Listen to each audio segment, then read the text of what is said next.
It may look like a MOBA, but today's game is anything but. 4 teams battling it out for map supremacy with only one left standing.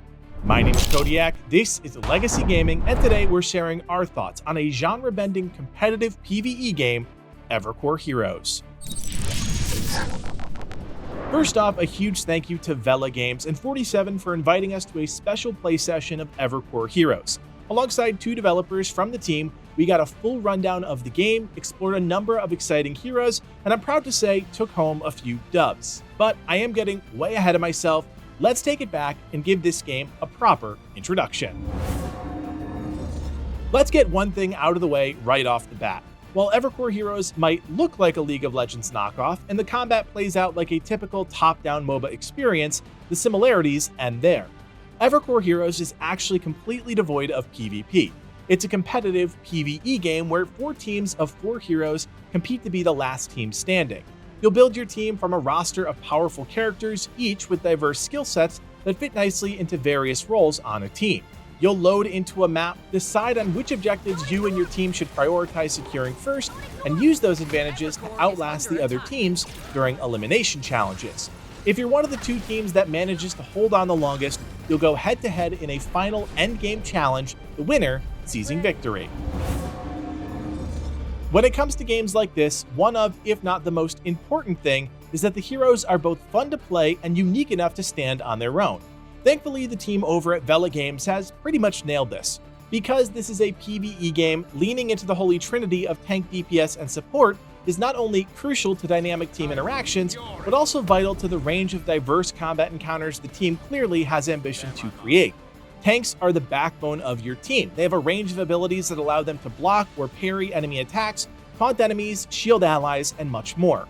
Heroes like Max can stance swap between potent damage abilities and more defensive team-based abilities, while Sidian is all about shielding allies while taunting enemies to them, grouping them up so you and your team can knock them out. Damage heroes are all about diving headfirst into combat.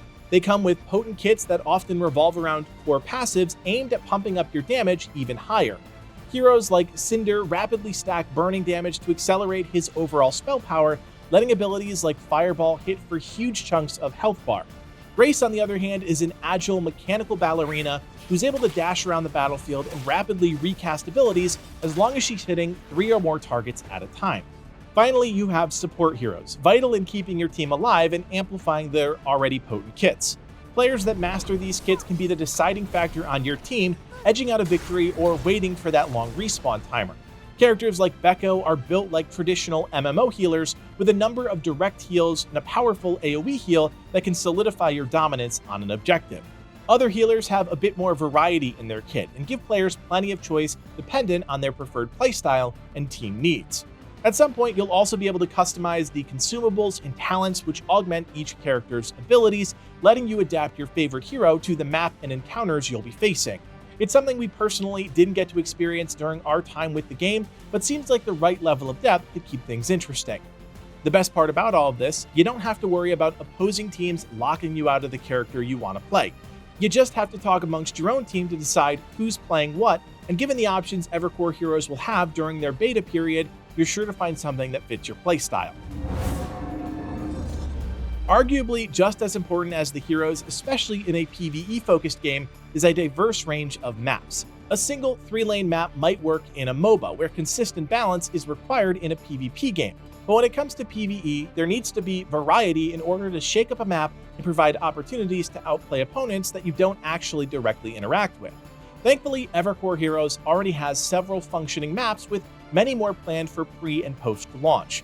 Every map in the game features its own set of unique objectives, enemies, and even items to build out your characters with. During our time with the game, we were able to try out 2 different stages. Our first map, the Crew Mines, takes place high up on the mountains of Crew, where a small settlement called Windfall runs a mining operation that harvests Tenacium ore, a material found in weapons, armor, and even more advanced technologies. Its operations have been shut down by a rampaging troll, Thrashclaw, and it's up to one team to take him down.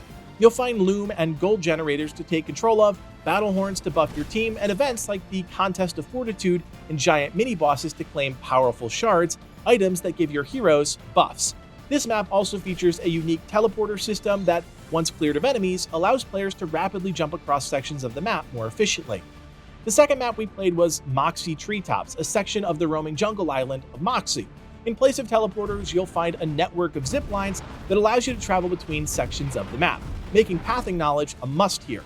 Again, you'll find staples like gold and loom generators, battle horns that can send enemies to attack your rival's Evercore, and much more. However, the head-to-head challenge on this map plays out in a similar fashion to the classic Warcraft 3 mod, Line Wars. Monster nests will generate enemies in lanes headed for your Evercore, and as you defeat them, they'll be sent over for the opposing team to deal with. As enemy density increases, the team who can clear the fastest and survive the longest will take the victory. What I most enjoyed about the maps was how different they were. Everything was built around the theme of the map, from the enemies to the objectives, and this provided a vastly different experience from one map to the other. The real challenge with the maps and the game as a whole is the learning curve. Just when we were getting the hang of the game, cue a map swap and it's like starting over from scratch again.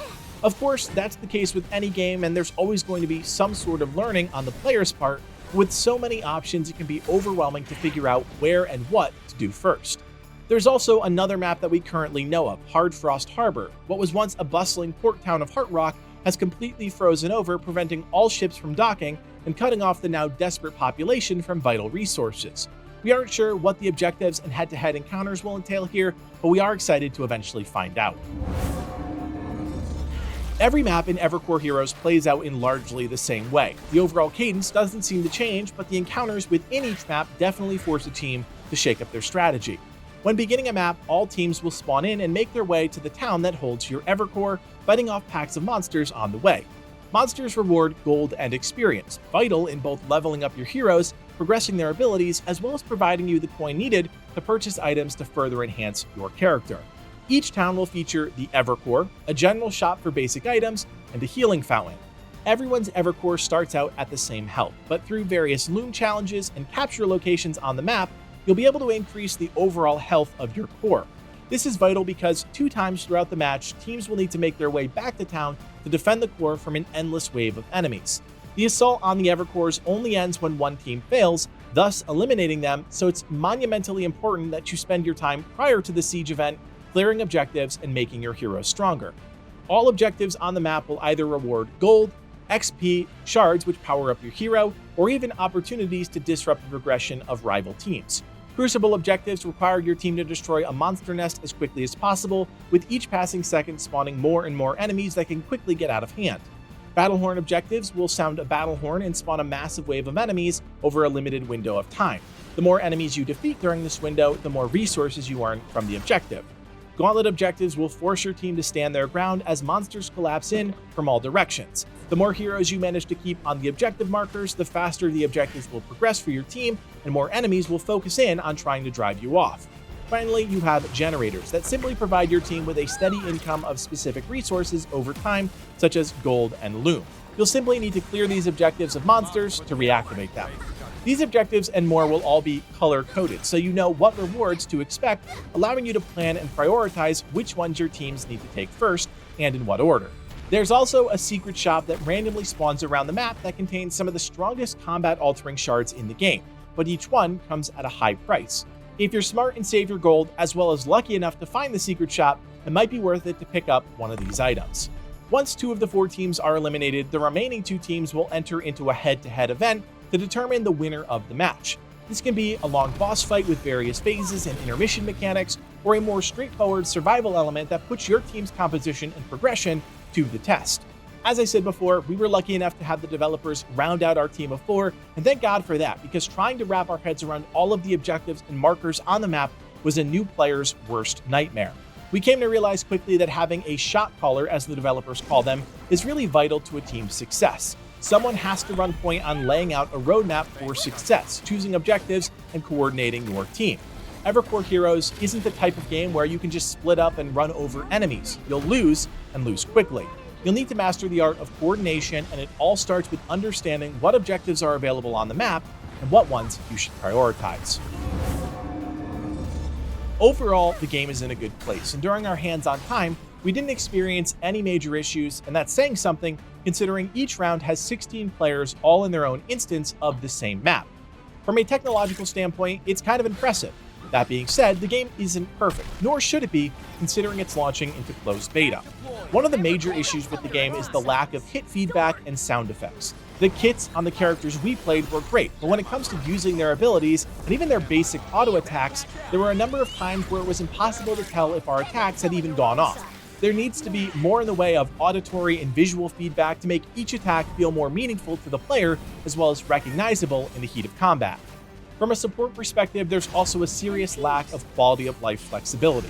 When 50 enemies are swarming your team, the last thing you want to do is try and find your allies' health bar above their head, and since heroes are already modeled after the MMO Holy Trinity, that is tank, DPS, and healer, it makes sense to allow players to heal their team utilizing the unit frames on the left side of their screen.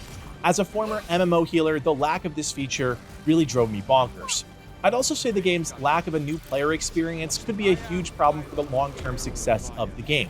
As I said in the intro, it's a genre-bending experience, and a lot of Evercore Heroes, while familiar, is also new. And without any sort of guidance, I fear the experience is going to overwhelm a lot of players that could potentially make up the player base. Livid and I are pretty solid gamers, but without the guidance of two developers, it would have taken us much longer to piece together the macro and micro systems the game is built on.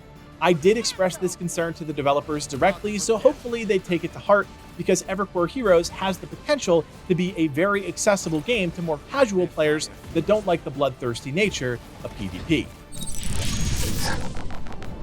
Considering that Evercore Heroes wasn't even on our radar when the team reached out, I have to say both Livid and myself were pleasantly surprised with the experience. The game is shaping up to be a really unique entry into the gaming space, and we could legitimately see ourselves spending hours playing this casually, the same way we'd play any other MOBA out there. I'd be remiss if I didn't say Evercore Heroes is entering its closed beta on June 20th. If you like what you see and you want guaranteed access to that, you can purchase one of the Founders Packs on the website. You could also wait until the game goes live, that is completely up to you, and as always, we'll never put pressure on you to make a purchase one way or the other. Straight up, the game is fun, and if the community rallies around the experience, I have a feeling Evercore Heroes could be here to stay, but the game is still in development, so keep that in mind. As always, friends, if you enjoy this type of content and you want more videos like this in your feed, do me a favor, hit that thumbs up and consider subscribing. Before I say goodbye, I also want to invite you to join us on Discord. If you're looking for a new community to hang out with, talk about great games, win free prizes, and group up with friends, check out the link in the description below. My name is Codiak, and from everyone here at Legacy Gaming, thanks for watching, and play on.